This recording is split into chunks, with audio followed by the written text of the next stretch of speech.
మంత్రి రేవంత్ రెడ్డి ప్రభుత్వం వెంటనే నిరుద్యోగులకు 5,000 రూపాయల నిరుద్యోగ భృతిని ప్రకటించాలని మాజీ మంత్రి మోత్కుపల్లి నరసింహులు డిమాండ్ చేశారు. గురువారం ఆయన పుట్టినరోజు సందర్భంగా మాజీ మంత్రి మోత్కుపల్లి నరసింహులు యాదగిరిగుట్ట శ్రీ లక్ష్మీ నరసింహస్వామి వారిని దర్శించుకొని ప్రత్యేక పూజలు చేశారు. అనంతరం ఆయన మీడియాతో మాట్లాడారు. గురువారం మాజీ మంత్రి మోత్కుపల్లి నరసింహులు పుట్టినరోజు సందర్భంగా యాదగిరిగుట్ట శ్రీ లక్ష్మీ నరసింహస్వామిని దర్శించుకొని ప్రత్యేక పూజలు చేశారు. అనంతరం ఆయన మీడియాతో మాట్లాడారు. ప్రభుత్వాలు నిరుద్యోగులు తల్లిదండ్రుల వ్యవహరించాలని అన్నారు. నిరుద్యోగులను ఇనుప కంచెలు వేసి దారుణంగా పోలీసులు కొడుతున్నారని ఇది సరైన పద్ధతి కాదన్నారు. కష్టాల్లో ఉన్న సమయంలో కాంగ్రెస్ పార్టీ అభ్యర్థిగా గెలుపు కృషి చేశానన్నారు. 80 లక్షల మంది ఉన్న దళితులకు ఒక్క టికెట్ ఇవ్వలేదన్నారు. నీతి కలిగిన దళితుడిగా తనకు కాంగ్రెస్ పార్టీ టికెట్ ఇవ్వకపోవడం బాధాకరమన్నారు. 1000 కోట్లు ఉన్నోడికి టికెట్ ఇచ్చారని గుర్తు చేశారు. కనీసం బీసీలను పట్టించుకున్న పాపన కాంగ్రెస్ పార్టీ లేదన్నారు. ఆంధ్రప్రదేశ్లో ముఖ్యమంత్రి చంద్రబాబు నాయుడు తన ఫోటోతో పాటు ఉప ముఖ్యమంత్రి పవన్ కళ్యాణ్ ఫోటో కూడా అధికార కార్యాలయంలో ఉంచాలన్నారు. కానీ రేవంత్ రెడ్డి మాత్రం ఉప ముఖ్యమంత్రి బట్టి ఫోటోను విస్మరిస్తున్నారని ఇది చాలా బాధాకరమన్నారు.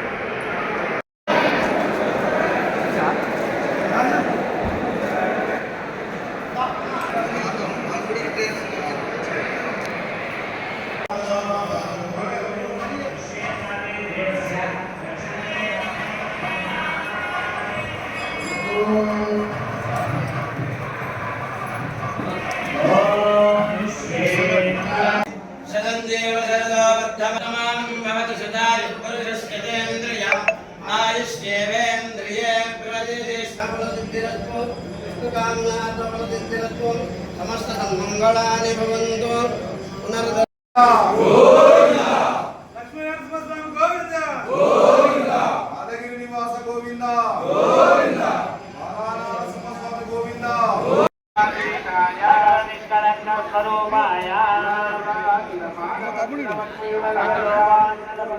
वीडियो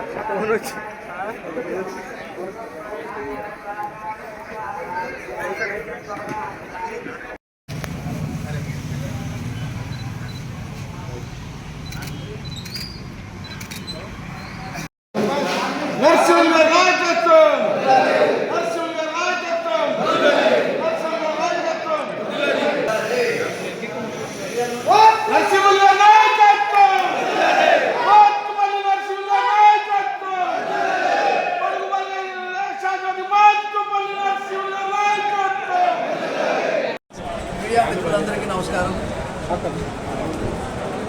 చాలా సంతోషం. వాస్తవంగా నేనెన్నడూ కూడా బర్త్డేలు జరుపుకోవాలని ఎన్నడూ జరుపుకోలేదు. ఎప్పుడైనా ప్రజాభిమానమే నా పుట్టినరోజును నిజంగా చెప్పాలంటే నాకెంతో ఆనందాన్ని కలిగించడానికి, సంతోషపెట్టడానికి ప్రజలే ముందుకొచ్చి నా బర్త్డేనంటే జన్మదినాన్ని నిర్వహించినందుకు ప్రత్యేకంగా గత 40 సంవత్సరాల నుంచి మర్చిపోలేని ప్రేమ, తరగని ప్రేమను అందిస్తున్న ఆలేరు ప్రజలకు, ఇవాళ ఇక్కడికి వచ్చిన నా కార్యకర్తలు, నా అన్నదమ్ములందరికీ హృదయపూర్వక నమస్కారాలు. మీడియా మిత్రులకు కూడా నా హృదయపూర్వక నమస్కారం. ఏదేమైనా చాలా సంతోషం. 40 సంవత్సరాలు నిండింది. ఈ 40 సంవత్సరాల నా రాజకీయ జీవితంలో ఎన్నో ఒడిదుడుకులు చూశాను, ఎన్నో సమస్యలను కూడా ఎదుర్కొన్నాను. ప్రజల దయ వల్ల, ప్రజల ప్రేమ వల్లనే నేను ఎదుర్కొన్న విషయాన్ని కూడా ఈ సందర్భంగా తెలియజేస్తా ఉన్నాను. ఒక సందర్భంలో ఏ టికెట్ లేకపోయినా మరి ఇండిపెండెంట్గా కూడా గెలిపించినటువంటి ఘనత ఆలేరు ప్రజలదే అని కూడా మరొకసారి సందర్భంగా తెలియజేస్తాను.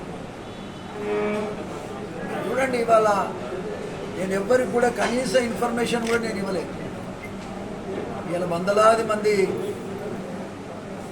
వచ్చి ఇలా నన్ను ఆశీర్వదించారంటే ఇంకా కూడా నా మీద ఏ రకమైన అభిమానం ఉందో అర్థం చేసుకోవచ్చు అని సందర్భంగా నేను తెలియజేస్తా ఉన్నా. లక్ష్మీనరసింహస్వామి ఆశీర్వాదం వల్ల, దేవుని దయ వల్ల, ఆనాడు ఎన్టీ రామారావు గారి ఆశీర్వాదం వల్ల ఇవాళ ప్రజల మధ్యలో బతికేటువంటి అవకాశం నాకు దొరికిందని కూడా ఈ సందర్భంగా నేను తెలియజేస్తాను.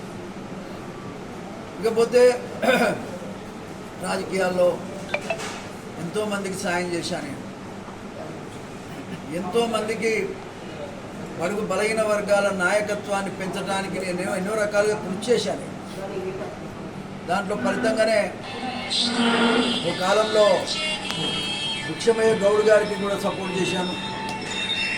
మొన్న ఐలయ్య గారికి కూడా సపోర్ట్ చేశాను. దురదృష్టం ఏంటంటే నేను చేసిన సహాయం నాకున్న శక్తిని అంతా కూడా వాస్తవంగా దారపోసి గెలిపించినటువంటి పరిస్థితి మీకు తెలుసు. నాకు ఏ అభ్యంతరం లేదు. బతికినంత కాలం పేదోళ్ళ కోసమే బతకాలి కాబట్టి మరి ఇవాళ ఆ రకంగానే ముందుకు పోతున్నాను కూడా ఈ సందర్భంగా నేను తెలియజేస్తాను. సరే, దురదృష్టం మొన్న జరిగిన ఎన్నికల్లో నాకు అసెంబ్లీ టికెట్ రాలేదు, పార్లమెంట్ టికెట్ రాలేదు. కారణం, నేను ఈ రాష్ట్రంలో ఎవరున్నారో లేరో నాకు తెలియదు, కానీ ఒక నీతికి నిజాయితీకి మారుపేరుగా